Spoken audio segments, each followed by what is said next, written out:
ina ang isang Mrs. Anatalia. Yan siya.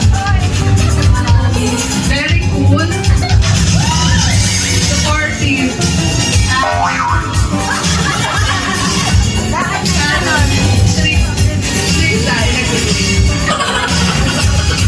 Stricta in a good way. Paano ba yung stricta in a good way? Stricta.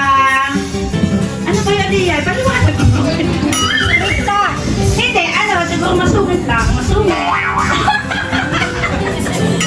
Pagkatapos, yung sungit ka, wala lang. Sungit ewan lang yun. Pero parang mas gusto ko yung stricta kaysa dun sa masungit. I second the motion. Paano nga ba siya magigitang ina? Same answer yun. Bilang panganay, ikaw yung unang nakatanggap ng pagmamahal mula kina mama mo at kay papa mo, syempre. So, I love you. Well, si mama kasi, totoo yung sinabi ni Aliyah. Very supportive, strict, at ang pinakagusto ko sa kanya, at lagi namin pinagtatalunan, napakamaingat niya. Very caring na nanay. ano pa kayo? Napakaingat at nervyosa.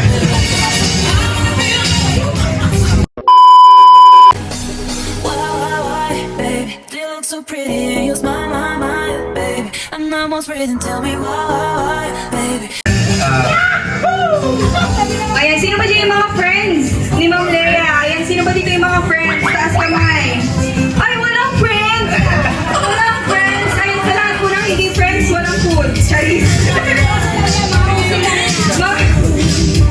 Ayan, meron po sa inyo itatanong si Sean. Puntahan natin si Tita Bing. Si Tita Bing. Ayun, palakpan ka naman natin. Ayan. Ano na ako, Tita Bing? Ano ang pinakagusto mong trait ni Mrs. Anatalia Nesha? Wala, nahirapan.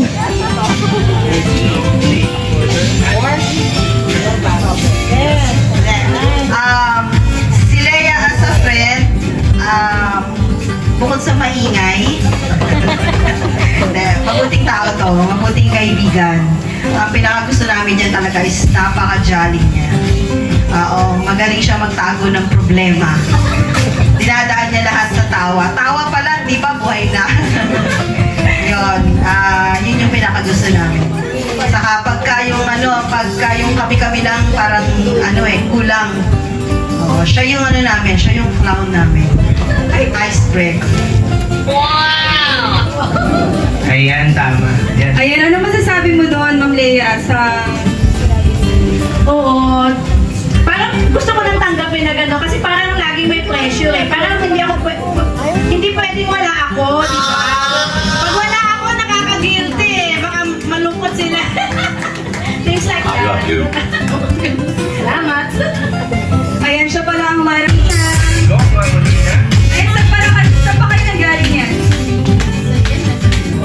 Galing lang sa Binoa. Layo So, Ma'am Molina, may tatanong ako sa'yo. College friend nyo, si Ma'am Lea? Ayan, sa tingin nyo, nung mga college pa kayo, ano ba yung pinaka hindi mo malilimutan na eksena nyo sa buhay? Ano nga ba? Marami. Wala noon hanggang Tulad ng? panay kalokohan na. Panay kalokohan? Pwede ba magbigay kahit isang kalokohan lang? Nagkating ba kayo? Chari. Kukubit ng yung mga display sa mundo. I know! May nireveal si Ma'am Molina na mukubit daw ng display sa room. Ayun, yun ang mahalaga. Ibabalik din naman. Hiram lang pala. Hiram lang. Ayan, thank you so much, Ma'am Molina. Palakpakan naman natin si Ma'am Molina. Maraming salamat. Ayan, maraming salamat po. Ngayon naman, Ranking Clarice, tingnan naman natin kung gaano siya kakilala bilang isang guro. Gusto mo lang siya dito yung dating estudyante? Talaga meron palang dating estudyante. Siyempre naman, dahil sa mahigit 2 dekadang pagtuturo ni Ma'am Lea, ano nga ba siya bilang isang guro? Tanungin natin si Attorney David. Ayan, Attorney David, bilang estudyante or bilang guro si Mama, ano yung pinakagusto mong personality or trait? Siyempre, given na yung mga mabait, maloko si Ninang, yung masaya kasama, di ba? Bukod doon, ang nakita ko kay Ninang nung estudyante pa lang ako, she always see the good in every person, in every situation. So, that's what makes her unique for me as a Ninang. Advance happy birthday, Ninang. Thank you so much po, Mr. David. Isa yan sa hindi nakaramdam ng kasungitan ko. Kasi sabi ko, galawin niyo na lahat, wag lang si David. May favoritism pala, no? Kaya pala hanggang ngayon ay nandito ka pa rin. Ayan, palakpakan naman natin si Atty. David. Husband. Ayan, sir. Mr. Arnel Lesha. Guys, alam ko, di ba, mahihain itong papa mo, alam ko yun. Pero, Sobra. syempre dahil birthday na kanyang mahal na asawa, meron siyang kahit short birthday message.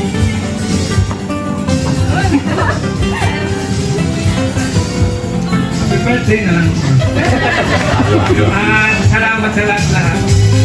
Suporta naman.